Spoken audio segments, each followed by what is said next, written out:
Hobbes' final defense. Job continued his discourse. How I long for the months gone by, for the days when God watched over me, when His lamps shone on my head, and by His right I walked through darkness.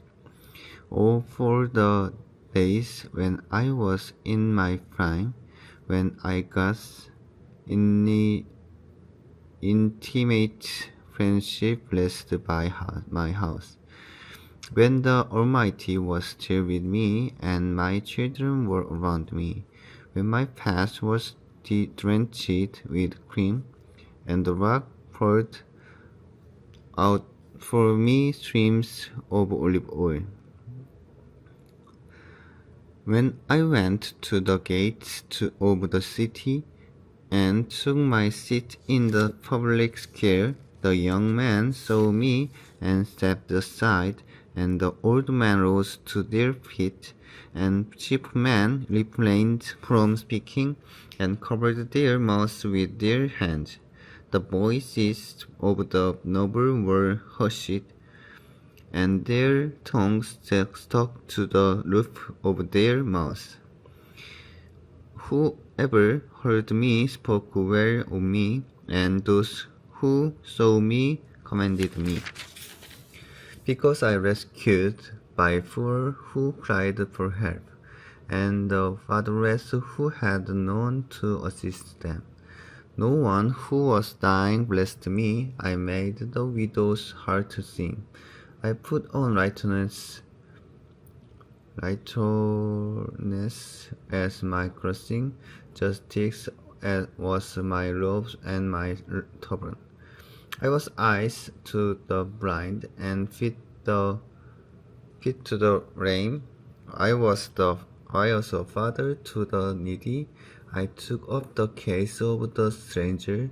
I broke the fangs of the wicked and snatched the victims from their teeth. I thought I will die in my own house, my days as numerous as the grain of sand. My roots will reach to the water, and the dew will lie all night on my branches. My glory will not fade. The bow will be ever new in my hands.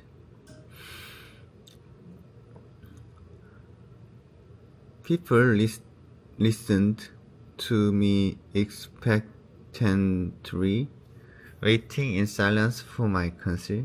After I had spoken, they spoke no more. My word fell gently on their ear. They waited for me as for showers, and drank in my words as the spring rain. When I smiled at them, they scarcely believed it. The light on my face was precious to them. I chose the way for them and sat as their chief. I dwelt as a king among his troops.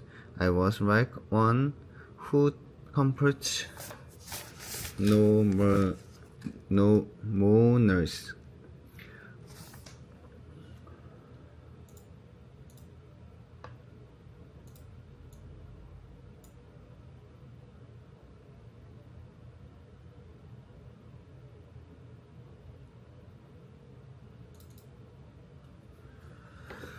But now they mock me, men younger than I, whose fathers I would have disdained to put with my sheepdogs.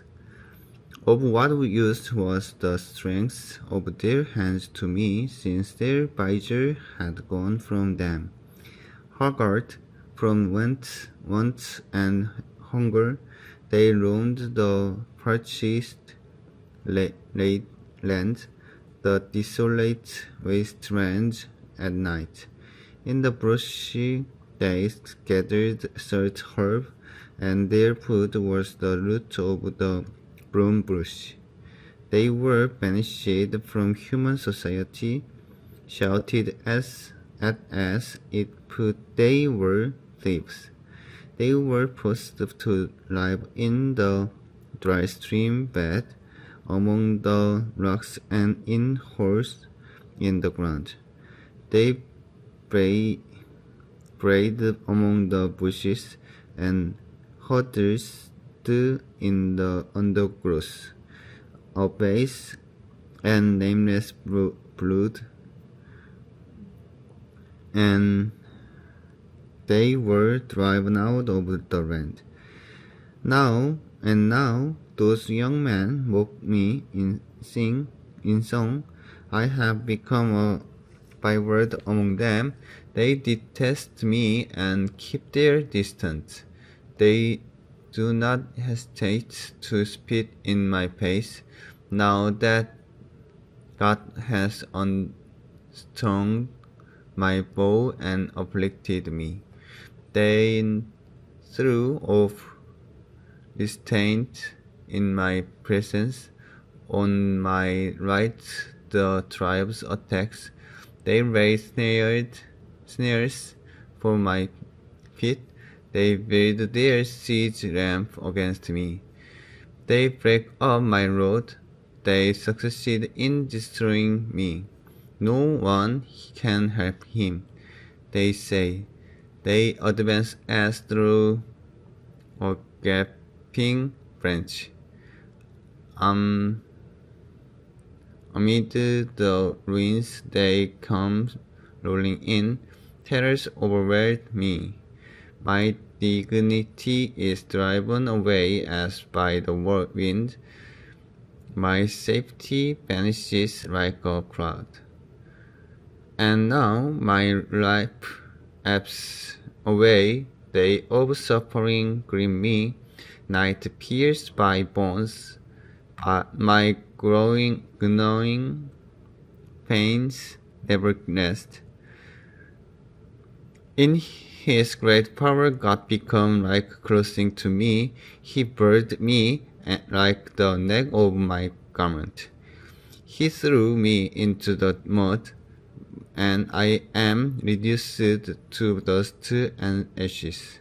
I cry out to you, God, but you do not answer. I stand up, but you merely look at me. You turn on me ruthlessly. With the mighty of your hands you attack me. You snatch me up and drive me before the wind. You toss me about in the storm. No, you will bring me down to death, to the place appointed for all the living. Surely no one lays on hands on a broken man when he cries for help in his distress. Have I not wept for those in trouble? Has not my soul grieved for the poor?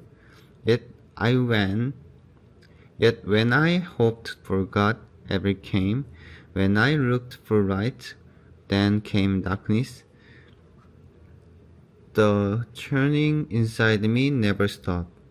Day of suffering confront me. I go about blackened,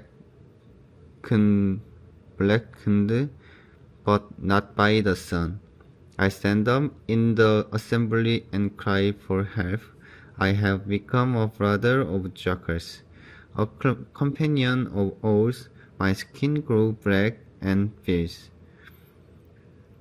My body burns with fever. My lyre is turned to mourning, and my pipe to the sound of wailing.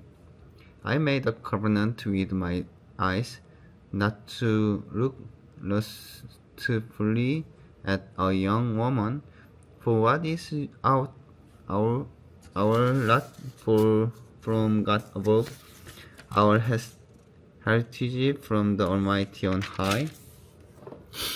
Is not ruin for the wicked, disaster for those who do wrong.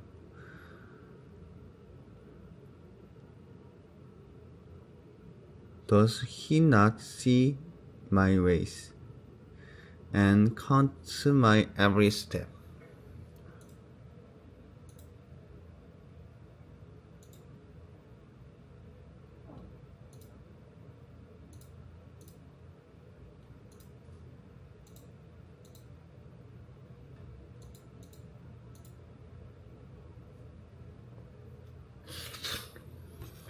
If I have walked with falsehood, or my foot has hurried after deceit, let God weigh me in honest scales, and He will know that I am blameless.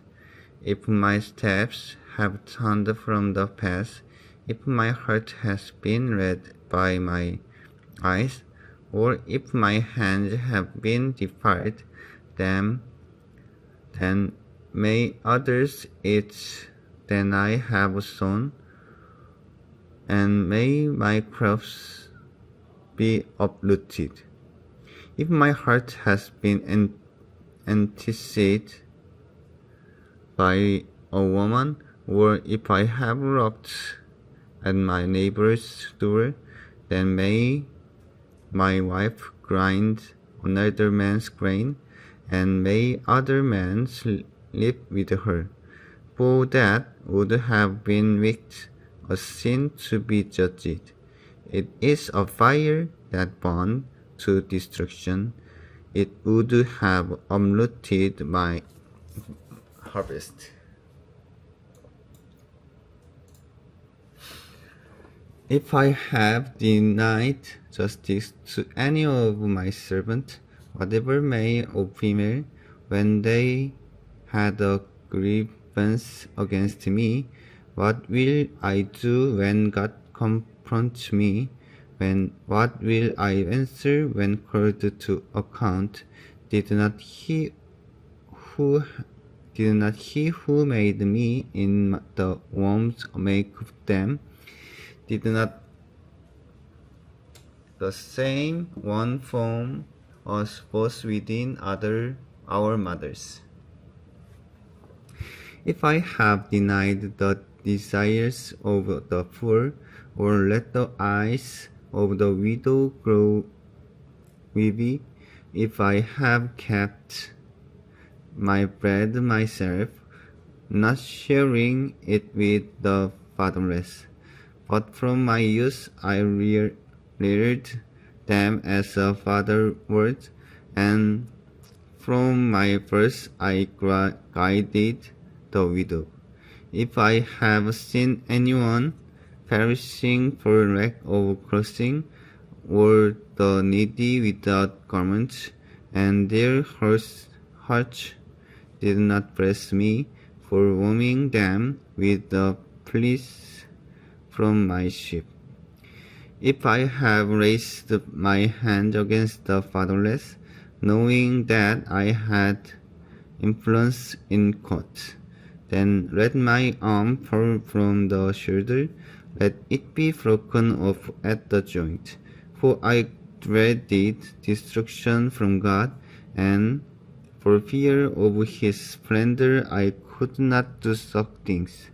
If I have put my trust in gold, or set to fear gold, you are my security. If I have rejoiced over my great wealth, the fortune my hands had gained. If I have regarded the sun in its radiance, or the moon moving in splendor, so that my heart was secretly enticed, and my hands offered them a kiss of homage. Then this also would be seen to be judged, for I would have been unfaithful to God on high. If I have rejoiced at my enemy's misfortune, or gloated over the trouble that came to him, I have not allowed my mouth to sin by invoking a curse against their life. If those of my household have never said, who has not been filled with Job's meat? But no stranger had to spend a night in the street, for my door was always open to the traveler if I have concealed my sin as people do, by hiding my guilt in my heart because I so feared the crown, so dreaded the contempt of the clans that I kept silence and would not go outside. Oh, that I have someone to hear me. I sign now my defense. Let the Almighty answer me. Let my accuser put his indictments in writing. Surely I would wear it on my shoulder. I would put it on like a crown. I would give him an account of my every step. I would present it to him as to a ruler. In my land cries out against me, and all its flows are wet with tears. If I have devoured its yield without payment, or broken the spirit of its talent, then let briars come up instead of wheat, and stickweed instead of barley. The word of Job are ended.